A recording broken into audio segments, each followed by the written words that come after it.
Hey everyone, welcome to Thursday Night Book Club, where tonight Shannon and I are so excited to be kicking off this new book, The Slight Edge by Jeff Olson.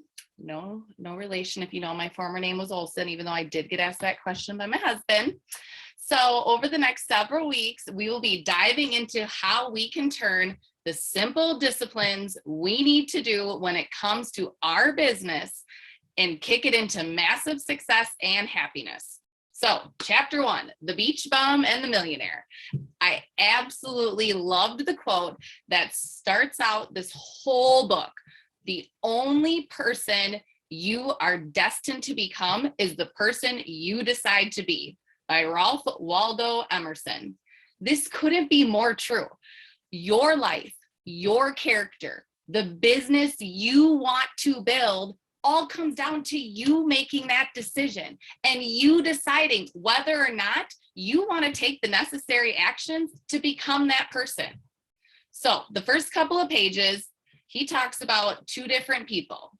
Okay, you got your gorgeous George, the beach bum, and this millionaire. They were the same in every single way. Their skills, their potential. The difference was the paths that they took and where that led them. As you find out, both the beach bum and the millionaire, it was him. He lived two very different lives and had two very different outcomes. However, he mentions that even both, sorry, I hear my kids screaming, that even both, he's still the same person that he was today. I am sure we all can relate in some shape or form. So for me, I can say that the skills that I had and that it took to get me the path into college that led me to a fork in the road to decide whether I was going to do education or forensic science. Well, I went the education route. 11 years later, those same skills and that same potential then now led me to Plexus. Abby saw something in me. She had that gut feeling that I would be successful in this business off of what she saw. Now, yes, experiences change you. But deep down inside, he was really no different, meaning Jeff, I was really no different from the person I was 20 years ago even. There is no big overnight transformation, no big lightning experience. Jeff states that he didn't change who he was, he changed what he did. So I couldn't agree more with that statement. We are who we are. The best news is, though, that where you are in your life and where you are in your business right now does not have to be that way. We can make a transition starting from this very moment on this very call to move that needle forward in the direction of where we would like it to be. That transition will be a process. You will feel like you're on a painful roller coaster. It will feel long, and you're going to have a lot of trial and errors. You will be failing forward. So I want to paint this picture right now for you. So really focus on what I have to say. You have to close your eyes, but I want you to feel this person. So it is very typical to have a person start out and you start to fight that comparison mode. Why are they getting all the joins and no one is responding to my messages? How come they are asked to lead a call and I am just as good as these people are? Why do they always add people who want to do the business with them? Were they 20 times smarter or did they work 20 times harder? Then all of a sudden, you are standing in that fork of the road. Jeff calls this day the day of disgust. It's that moment of impact we sometimes hit in our lives where we come smack face to face with our circumstances and without having any clue on what got you there or how you even got there. And then it's that moment that you make that decision to change. Something clicked. All the rocks fell into place. And in this moment, you know you could never go back to even moments earlier. I can tell you right now, I just experienced it from a call with Abby. I got my butt kicked, but I can tell you right now, I'm not going back to moments earlier and what she told me I need to change. I'm going to change it. So I like to think of this as drawing your line in the sand. You realize that for those things to be different, you have to do something different. So, I got chills over here. So for Jeff, this is where he decided that he was never going to leave, or he was going to forever leave that land of mediocrity and start inhibiting a world of high achievement. He made the choice. He would put it all in. Jeff then states that he knew the only way he could ever become anybody was by working harder and being more persistent. Now, we have heard this before. I know for sure, I've heard this from Abby, April, Christina, that if you want your team to work, you want them to kick it into gear, you want them to start that momentum, then become the hardest worker on your team. Now, this is good. So you want to be the hardest worker, and it will definitely get that action into gear. However, Jeff then mentions just working hard, though, isn't going to do it. If that was the magic sauce, guys, everyone who would be working and doing this and saying they're working hard, they would be successful. I'm sure people in this world who are working their booty off, but yet they're still getting their booties kicked by their circumstances. So how do you change that? Well, you make a choice. For me right now in my business, it is either I choose to stay in management mode, I'm going to slowly slide down in points, I'm never going to keep those promises to myself or be consistent in my work. And you know what? I'm just going to keep letting myself down, and I'm never going to feel like I'm winning. Or I can make the decision to be a student, learn the skill of recruiting and duplication. And guys, I will be honest here. If someone were to ask me how confident I am in taking a new join and helping them duplicate, I can tell you it's real low right now. However, I can make that choice and go and watch training videos, become a student of duplication, and learn that skill. I can choose to make the decision to create leaders, to learn to have the skills where I'm going to create leaders and then they're going to create leaders. Even though I know nothing about this, I can choose to do all these things though, and I know I will fail multiple times before I am successful at this. Jeff Olson then also states in the first chapter that nothing ever starts the same. Nothing ever stays the same. Everything is in motion, always changing. This couldn't be more true. The actions I took to get to Senior Ruby cannot be the actions that are going to get me to Emerald. How do I know that? Because I've tried it, and guys, it didn't work.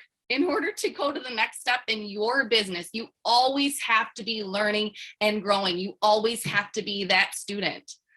Now, for some of you right now, you may feel like you're on this roller coaster with your business. So Jeff Olson then later talks about, with his experiences between the beach bum and the millionaire, that it may seem like what you're doing isn't working. But on the other hand, though, there obviously have been some times in your business when what you are doing is working. The sequence of experiences that held the secrets to those successes, as also as those failures. A little tongue twister, but it really, if you think about it, it all ties back to the simple actions you take every day. So how do you get off this roller coaster? First, you need to look at the data and you need to reflect. Ask yourself why. What is happening when you are on top and climbing, and then something, happens that makes yourself go back down? You see that we actually see this a lot after event.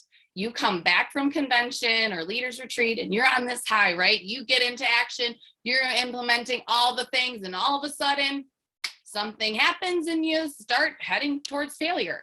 Why? When Jeff Olson examined this, and he discovered that what he gradually realized was that the very same activities that had rescued him from failure, that carried him from failure to the line of survival line, would also be what rescued him from that average to carry him from the survival line to the success line. If he were to just keep doing the things. I'm going to say that again. What got you from the failure line brought you back up to the average line. From there, those same activities are going to bring you to the success line if you just keep doing them. And that is exactly the point. That was exactly what he was doing. And that is exactly what I am not doing. Guys, without even realizing it, we stop doing the things that have gotten you to your goal naturally. We start sinking back down again, back down to where we feel like we're in survival mode, back down to then that failure line. I want you to look at the time in your business where you know that you stop taking the action and you stop being consistent. I bet you see a big difference in those first 30 days from making that choice. However, you don't see a big difference in that choice after 30 days. However, I bet if you look at 60 to 90 days, you're going to see a drop. We know that what you do now in this moment, look at the next 60 to 90 days. You're either going to choose to get into action or you're going to choose to not. And your 60 to 90 days will tell you what you did. Now, you know what this means, right?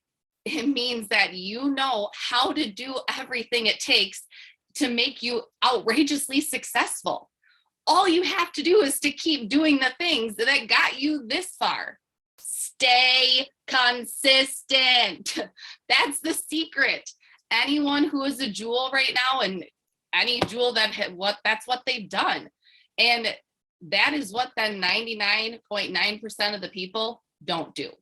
The things that take you out of failure and up towards survival and successes are simple. They're things that are so simple to do, yet successful people actually do them, while unsuccessful people only look at them and don't take action. Remember that the little things that seem so insignificant, guys, in doing them, yet when compounded over time, yield very big results. Jeff Olson calls these the simple daily disciplines. So simple simple producing actions repeated consistently over time. That is, in a nutshell, the slight edge. So the truth is, you have complete control over the direction that the rest of your life is going to take and where you're going to go in this business. It's all up to you, not your upline and not your downline. It all is on you and the decision you make. So now Shannon is going to take us through the first ingredient that goes into the slight edge. Sarah Marie, that was so powerful. Your fire is hot. So thank you for that. She's sweating. I'm sweating. Okay, so let's talk about chapter 2, which is the first ingredient. So he starts the chapter by continuing his story about his night of despair and what he chose to do afterwards. So after everything he had worked so hard for disintegrated around him, what did he do? Did anyone find it interesting that he went to work for a direct sales company? I thought that was very interesting. A lot of power in that. But he started building a business, right? And he grew a really strong team. And from that, he started another company. And it was all about personal development and training. So he talks about how their training was some of the most successful material ever created. And it helped a ton of people to be intensely successful. But it also had no effect on other people. And they didn't feel like it was valuable. And he said, no matter how much information there is, and no matter how good that information is, if the person consuming it doesn't have the right catalyst, the catalyst that allows them to apply that information effectively, then success will elude their grasp. So in other words, if you are in consumption mode and you are not using what you are learning to build a better business, then you will never see the success of that and you are wasting your time. So this was me for an entire year of my business. I was stuck, aka unwilling to do the things that felt hard. And I thought that I needed to learn more things before I took more action. And all that stemmed from fear and scarcity of feeling that after I lost my first business builder ever, which I'm sure you can all relate to this, that something was wrong with me or my leadership, or I was doing something wrong and I was letting my mind take over my movement.